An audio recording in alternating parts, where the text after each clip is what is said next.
shopping en cette période de protection contre le coronavirus. Je te mets à mal parce que je n'achète personnellement plus rien au-dessus de 30 € pour utiliser le sans contact.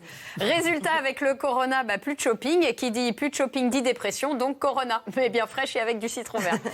Mais sinon, cher shopping, en temps normal, tu es un sacré cercle vicieux. Parce que quand on ne va pas trop bien, on s'achète un ou deux vêtements pour se remonter le moral. Résultat, on se retrouve à découvert. Et comme on est à découvert, on ne va pas trop bien. Donc pour se remonter le moral, on fait quoi ? On s'offre un ou deux vêtements. Ce qui creuse encore plus le découvert. Et là, quand on réfléchit bien, on se rend compte qu'à la base, si on n'avait pas le moral, c'est justement parce qu'on avait reçu un coup de fil du banquier qui nous annonçait qu'on était à découvert.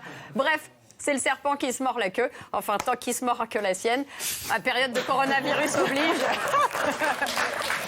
Sinon, cher shopping, il faut préciser que tu n'as rien à voir avec aller acheter des habits. Oh là là, non. Toi, tu es une opération militaire de grande ampleur. D'abord, on part en repérage pour l'opération solde. Tel un éclaireur envoyé derrière les lignes ennemies, il faut repérer puis traquer la cible, le tout sans attirer l'attention des redoutables cerbères qui montent la garde devant l'objectif, les terribles vendeuses en prêt à porter.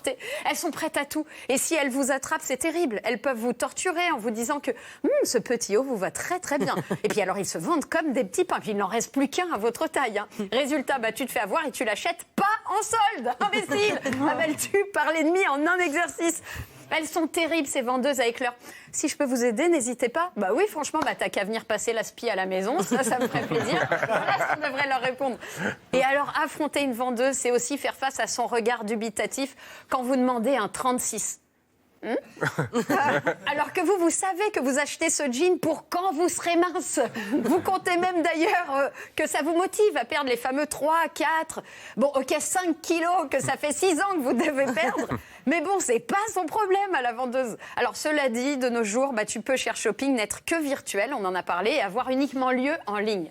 Il existe moult sites permettant de tout acheter. D'ailleurs, comme le disait David, on peut se donner des émotions en remplissant à ras-bord son panier virtuel et en checkant à la fin pour savoir combien il y en a. On arrive souvent à plusieurs SMIC. Donc, en un clic, on vide le panier. Vous imaginez si on faisait la même chose en magasin, c'est-à-dire on remplit son panier et puis finalement on fout tout par terre et on s'en va. Le problème, c'est que les sites internet ont une méthode extrêmement retorse. Parce que si dans la vie, vous hésitez face à un pull ou même un canapé, une fois parti du magasin, c'est fini. Je veux dire, quand vous allez ensuite à la poste, il n'y a pas un type à côté du guichet qui vous montre des photos du pull ou du canapé dans plein de coloris différents en permanence. Alors que sur le net, vous voyez un pull sur un site. Il est bien, mais il est trop cher. Vous laissez tomber. Vous allez sur Facebook pour faire comme tout le monde sur Facebook, c'est-à-dire espionner un ex pour voir s'il est en couple. Et là, sur le côté, boum, le pull. J'ai eu ça avec un four à micro-ondes. Mais oui, mais on a tous. Dès que j'ouvrais une page internet, il y avait des fours à micro-ondes partout. Vous cherchez un four à micro-ondes ? Non, si, mais j'avais cherché une fois un four à micro-ondes. Ah oui, mais après, il me poursuit depuis toujours. Donc Facebook, le pull, vous dites quoi ? Il est vraiment bien, mais il est quand même un peu cher. Ensuite, vous allez sur Twitter pour faire comme tout le monde sur Twitter, insulter les gens. Et là, entre deux tweets, surprise, le pull. Il est vraiment, vraiment bien, mais il est un tout petit peu cher. Vous allez ensuite sur Insta pour faire comme tout le monde sur Insta, vérifier que votre vie est vraiment moins bien que celle de tous les autres gens. Et là, le pull, il est vraiment, mais vraiment, vraiment bien. Et ça va, en fait, il n'est pas si cher. Donc, vous cliquez dessus et voilà, 2 clics plus tard, vous avez acheté un pull trop cher, mais tout va bien parce que, comme vous vous sentez coupable, vous essayez d'oublier et que vous avez cédé. Et quand vous le recevez par la poste, on en parlait tout à l'heure, quelques jours plus tard, ce sera comme si on vous avait envoyé un cadeau. Et un cadeau, est-ce que c'est trop cher ? Eh non, voilà. Donc voilà, colonel, je me suis fait avoir comme une bleue alors que c'était pas ma guerre.